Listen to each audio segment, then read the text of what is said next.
सभी करनाल वासियों को मेरा नमस्कार और नव वर्ष पर हार्दिक शुभकामनाएं। साथियों, आप सब लोगों को मालूम है कि कोरोना की जो महामारी है वो दोबारा से फैलना शुरू हो गई है और विशेष रूप से जो ओमिक्रॉन वेरिएंट आया है वो एक चिंता का विषय बना हुआ है। हमारे करनाल जिले में भी अभी 37 केसेस एक्टिव हैं और कल भी 6 कोरोना के केसेस नए आए हैं। इस सिलसिले में हरियाणा सरकार ने इसकी महत्ता को देखते हुए रिवाइज्ड गाइडलाइंस जारी की हैं। जो गाइडलाइंस करनाल पे लागू होंगी उसके बारे में मैं आपको एक बार ब्रीफली बताना चाहूँगा। एक तो ये है कि जितने भी हमारे सरकारी दफ्तर हैं, इसके अलावा प्राइवेट एस्टेब्लिशमेंट्स भी हैं, चाहे होटल्स हैं, रेस्टोरेंट्स हैं, अनाज मंडी है, सब्जी मंडी है, डिपार्टमेंटल स्टोर्स हैं, आपके राशन शॉप्स हैं, लिकर शॉप्स हैं, हर जगह पे सिर्फ जो फुल्ली वैक्सीनेटेड लोग हैं वही अलाउड होंगे। यानी हर एक सरकारी दफ्तर के बाहर अब ये चेक किया जाएगा कि जो भी कोई आ रहा है, चाहे वो कर्मचारी हो, अधिकारी हो या पब्लिक हो, उन्होंने अपनी दोनों डोज वैक्सीन की ली है या नहीं ली है। इसलिए मैं सबसे आग्रह करूंगा कि अपनी जो वैक्सीनेशन सर्टिफिकेट है वो या तो फोन में उसकी सॉफ्ट कॉपी लेके चलें या उसका प्रिंट आउट लेके चलें, या फिर जो आपको कोविन पोर्टल से मैसेज आया होगा वैक्सीनेशन का वो दिखा दें, या आरोग्य सेतु ऐप पे अपना वैक्सीनेशन स्टेटस दिखा दें। जिन लोगों ने सिर्फ अभी पहली डोज लगवाई है और सेकंड डोज ड्यू नहीं हुई है वो भी इसमें ऑफिसेज में जाने के लिए अलाउड होंगे। इसके साथ ही साथ जो 15 साल से 18 साल के लोग हैं उनकी वैक्सीनेशन भी कल से शुरू हो जाएगी। हमारे करनाल जिले में लगभग 90,000 ऐसे बच्चे हैं जो इस कैटेगरी में आते हैं और हम कल से उनकी वैक्सीनेशन भी शुरू कर देंगे अलग अलग जगहों पे। साथियों, एक इसमें महत्वपूर्ण बात यह है कि 100 से ज्यादा लोगों की गैदरिंग जो है अब जिले में अलाउड नहीं होगी और इसके लिए स्पेशली अगर 100 से ज्यादा गैदरिंग किसी वजह से किसी को करनी है तो डीसी ऑफिस से उसकी परमिशन लेनी होगी। साथ ही जो सिनेमा हॉल्स हैं, रेस्टोरेंट हैं, होटल्स हैं, बार्स हैं, ये सब 50% कैपेसिटी पे ही चलेंगे।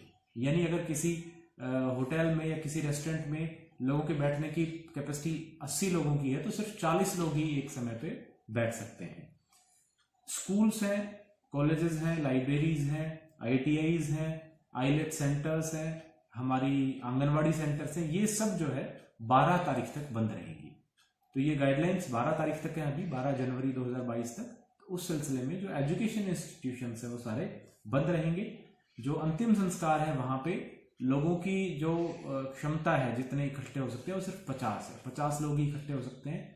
शादियों में, मैरिजेस में 100 लोगों से ज्यादा इकट्ठे होने पे पाबंदी है, सिर्फ 100 लोग ही एकत्रित हो सकते हैं। नाइट कर्फ्यू रात को 11 बजे से सुबह 5 बजे तक रहेगा।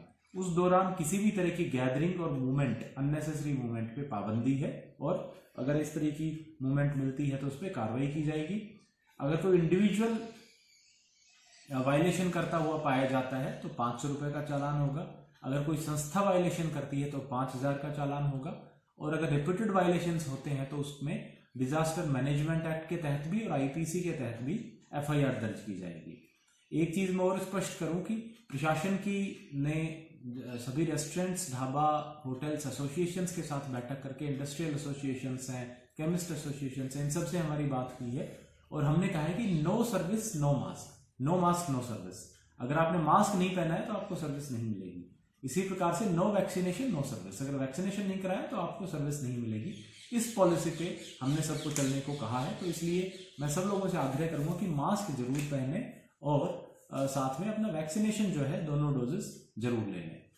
एक चीज मैं और स्पष्ट करूं कि जो धार्मिक संस्थान है, रिलीजियस इंस्टीट्यूशन है, वहां भी 50 से ज्यादा लोगों की गैदरिंग नहीं अलाउड होगी।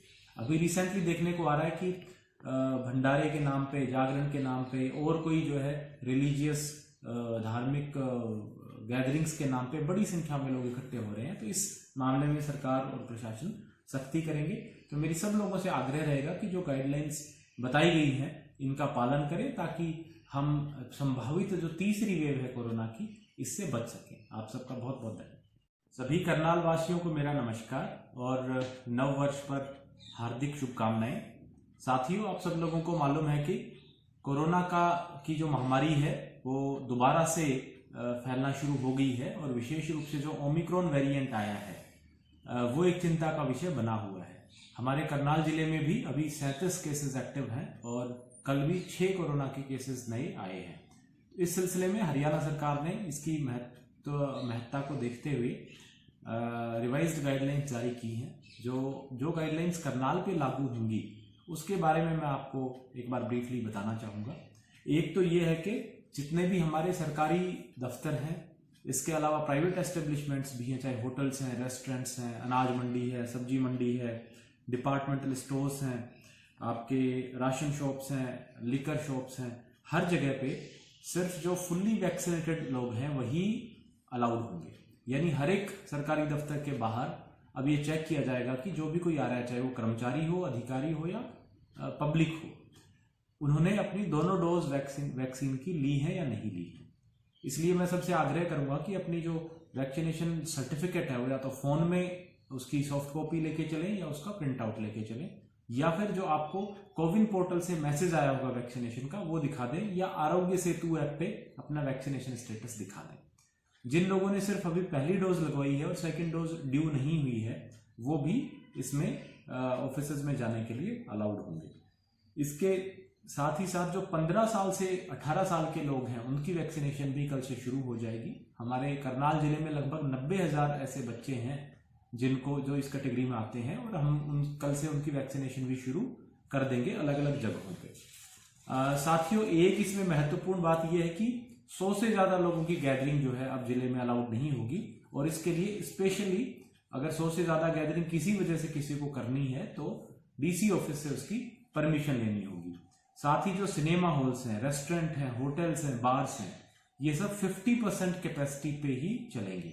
यानी अगर किसी होटल में या किसी रेस्टोरेंट में लोगों के बैठने की कैपेसिटी 80 लोगों की है तो सिर्फ 40 लोग ही एक समय पे बैठ सकते हैं। स्कूल्स हैं, कॉलेजेस हैं, लाइब्रेरीज हैं, ITIs हैं, आईलेट सेंटर्स हैं, हमारी आंगनवाड़ी सेंटर्स हैं, ये सब जो है 12 तारीख तक बंद रहेंगी।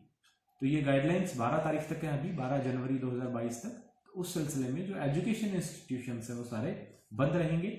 जो अंतिम संस्कार है वहां पे लोगों की जो क्षमता है जितने इकट्ठे हो सकते हैं वो सिर्फ 50 है, 50 लोग ही इकट्ठे हो सकते हैं। शादियों में, मैरिजेस में 100 लोगों से ज्यादा इकट्ठे होने पे पाबंदी है, सिर्फ 100 लोग ही एकत्रित हो सकते हैं। नाइट कर्फ्यू रात को 11 बजे से सुबह 5 बजे तक रहेगा। उस दौरान किसी भी तरह की गैदरिंग और मूवमेंट, अननेसेसरी मूवमेंट पे पाबंदी है, और अगर इस तरह की मूवमेंट मिलती है तो उस पर कार्रवाई की जाएगी। अगर कोई इंडिविजुअल वायलेशन करता हुआ पाया जाता है तो 500 रुपए का चालान होगा। अगर कोई संस्था वायलेशन करती है तो 5,000 का चालान होगा, और अगर रिपीटेड वायलेशंस होते हैं तो उसमें डिजास्टर मैनेजमेंट एक्ट के तहत भी और IPC के तहत भी FIR दर्ज की जाएगी। एक चीज मैं और स्पष्ट करूं कि प्रशासन की ने सभी रेस्टोरेंट्स, ढाबा, होटल्स एसोसिएशंस के साथ बैठक करके, इंडस्ट्रियल एसोसिएशंस हैं, केमिस्ट एसोसिएशंस हैं, इन सबसे हमारी बात हुई है, और हमने कहा है कि no service no mask, no mask no service. अगर आपने मास्क नहीं पहना है तो आपको सर्विस नहीं मिलेगी। इसी प्रकार से नो वैक्सीनेशन नो सर्विस, अगर वैक्सीनेशन नहीं कराया तो आपको सर्विस नहीं मिलेगी। इस पॉलिसी पे हमने सबको चलने को कहा है, तो इसलिए मैं सब लोगों से आग्रह करूंगा कि मास्क जरूर पहने और साथ में अपना वैक्सीनेशन जो है दोनों डोजेस जरूर ले लें। एक चीज मैं और स्पष्ट करूं कि जो धार्मिक संस्थान है, रिलीजियस इंस्टीट्यूशन है, वहां भी 50 से ज्यादा लोगों की गैदरिंग नहीं अलाउड होगी। अभी रिसेंटली देखने को आ रहा है कि भंडारे के नाम पे, जागरण के नाम पे, और कोई जो है रिलीजियस धार्मिक गैदरिंग्स के नाम पे बड़ी संख्या में लोग इकट्ठे हो रहे हैं। तो इस मामले में सरकार और प्रशासन सख्ती करेंगे। तो मेरी सब लोगों से आग्रह रहेगा कि जो गाइडलाइंस बताई गई हैं इनका पालन करें, ताकि हम संभावित जो तीसरी वेव है कोरोना की, इससे बच सकें। आप सबका बहुत बहुत धन्यवाद।